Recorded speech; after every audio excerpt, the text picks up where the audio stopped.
and good evening. I'm Melisa, Idris. And I'm Sharaad, Kuttan. Welcome to Consider This, the show where we want you to consider and then reconsider what you know of the news of the day.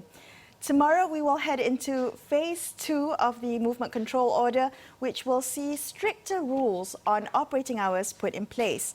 Are these new restrictions due to the steady rise in the number of COVID-19 cases in the country, which currently stand at 2,766 cases? Have we done enough in phase 1 of the MCO to help flatten the curve? Now, we're going to be joined by the former Health Minister, Dr Dzulkefly Ahmad, in just a couple of minutes. But Sharaad, what thoughts do you have on whether phase 1 has worked? Well, you know, there's so many different aspects of it. I'm not an expert, but what I've come to realize, Melisa, is that, you know, yesterday when I took a taxi home, the taxi driver was well up on all the information out there on the COVID-19 crisis. He quoted numbers to me, and I was surprised by his ability to kind of pull all these facts. Wow. Now, all of us have these facts before us. It's the interpretation of the facts that I think is crucial, and that's why we're having Dr. Dzul on tonight, as we've had many other experts telling us how to read those numbers. I mean, are those numbers, even if they're rising, are they rising at a rate that's in fact decreasing? So you can have deaths, you can get increased infections. That isn't necessarily a bad thing. It's just a question of the rate of those increases. That perhaps is where the real reading is. Yeah, and also important because Dr. Dzul is head of Selangor's Special Taskforce on COVID-19, and as we've seen, Selangor has registered the highest number of confirmed COVID cases. We probably want to get an understanding of why that number has been so high. Is it just due to the density of population, or is it access to testing? We want to get all this information out there. And, you know, as part of the conversation, also to understand the life after the MCO, right? Because it doesn't end. I mean, the disease is not going to magically go away at the end of this MCO. Well, okay, this is the other thing, Melisa. A lot of us have come to accept, as we did initially, that there was going to be this 2 weeks of MCO. Then a week into that period, into the first phase, we had an extension. So the government signaled very early on there was going to be an extension of the MCO period. Now, everybody's thinking to themselves, okay, we've done 2 weeks, we have another 2 weeks left. But it's not quite school holidays, is it, Melisa? No, you know, because those things are fixed. The MCO period really is a strategy, part of a strategy in order to flatten the curve. And the expression that's being used over and over again. So if that curve does not flatten, or if we have an interpretation of the numbers that suggests we still need a nationwide restriction of movement, then it could be. We must brace ourselves for the possibility of yet another extension. That's not out of the question at this point in time, is it? But also, it's perhaps not just an extension of the MCO, but rather, you know, rather than this being enforced, I guess civil society learning to live with the physical distancing. So to kind of incorporate that into our lives. And what that would mean is that our lives would change dramatically. Yesterday we had Dr. Jomo on the show with us talking about life after the MCO and after how our social interactions will change, how religious life will change, how political life could change, in fact. So we have to kind of just take this into consideration, and whether policymakers have considered those changes. Right, and also, you know, so much of our lives are organized around, you know, mass meetings. We go for music concerts or theater performances. You know, the idea that somehow we would have to keep a 3-meter distance between each other at a theater production. Well, I mean, missed having you in the same set with the same table. Well, at least, you know, indeed. I mean, you know, our ability to interview people, you know, face to face, so on and so forth. But you know, because the one hope is that we do have a vaccine, and that at some point life will be able to return to normal. I think it's quite terrifying to think that, you know, that life could change irrevocably for the human race. All right. So we're going to joining us in the studio on Skype right now. We have Dr. Dzulkefly Ahmad, former Health Minister and head of Selangor's Special Task Force on COVID. Good evening, Dr. Dzul. Thank you for joining us. Now, good evening. There were 140 new cases of COVID registered today, including 6 more deaths.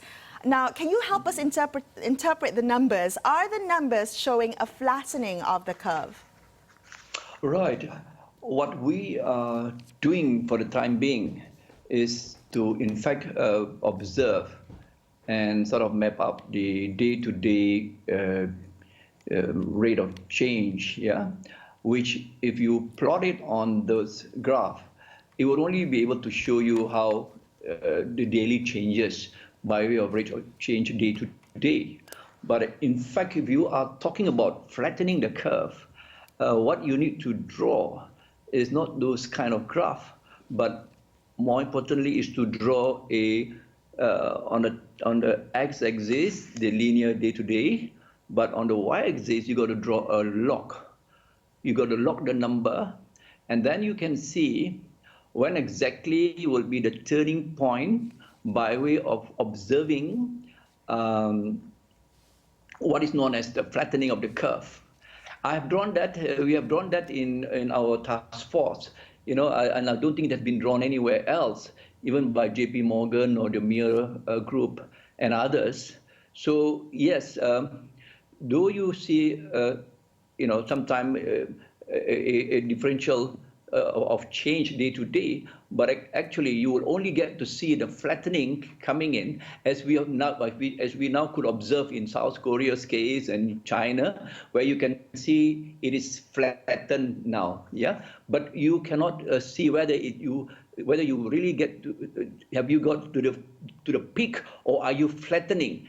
You cannot see that in those kind of graphical representation. As I said again, you got to do a semi-log plot, and we have done that, and I've tweeted that, you know, and I've got some response on that. That's the only way to show the flattening of the curve.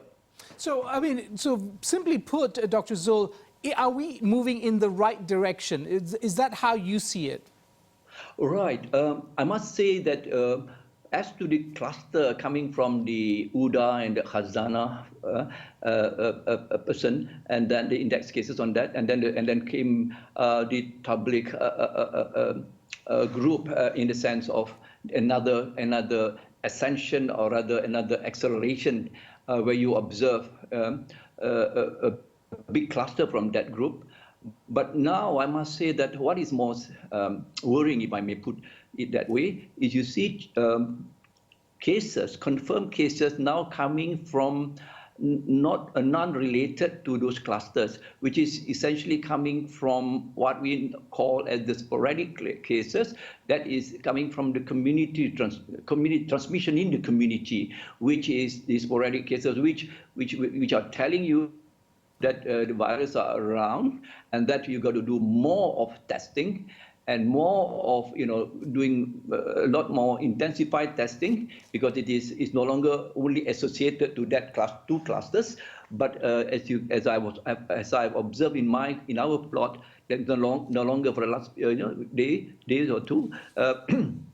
It's no longer from the public cluster, and that is now coming from what is known as the transmission in the community, which really is indicative of the fact that the virus are around, and it can be, you know, this is why you need to be granular, you get to be more detailed in getting information from MOH, particularly, not of patient identity though, but of information, clinical information. For example, day of onset of symptom, you know, day of admission or discharge, or whatever therapeutic or drugs that were used, you know, and all those clinical or the notes, clinical notes, right. You know, where you get to really be granular, detailed, so that you can really plot meaningful plots of identifying and geo-mapping, you know, of... Dr. Zul, is yes. this information being shared with you from the federal level? Because you are the head of the task force for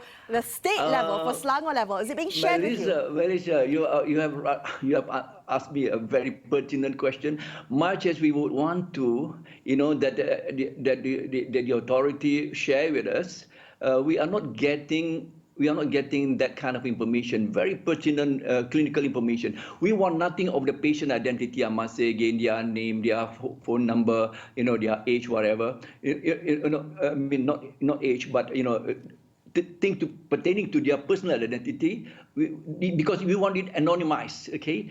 We want to have data relating to finally population, where we could do relevant analytics, pertinent analytics to really get to zoom into areas, just not district. We can micro-target all our testing, so in that sense, it will be more targeted rather than just blanket. So if I understand you correctly, you're not getting that information.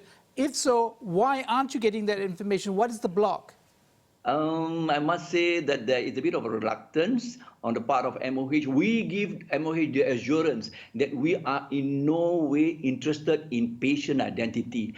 Privacy, patient privacy by way of data protection must be observed, because we can't compromise on that. But what we are asking are just information relating to, relating to cases, the onset of symptom, because those are very important, the onset of symptom, discharge time or admission time or discharge, and some aspect of the clinical case in sense of what you're given by way of therapeutic drugs, antiviral drugs, and whatnot. So only those information, we assure you that this is in line with what is known as data protection of right. Patient. Dr. Dzul, I'm going to get you to stay on the line, and we're going to take a quick break, but continue this conversation in just a couple of minutes. So don't go anywhere. Stay tuned to consider this.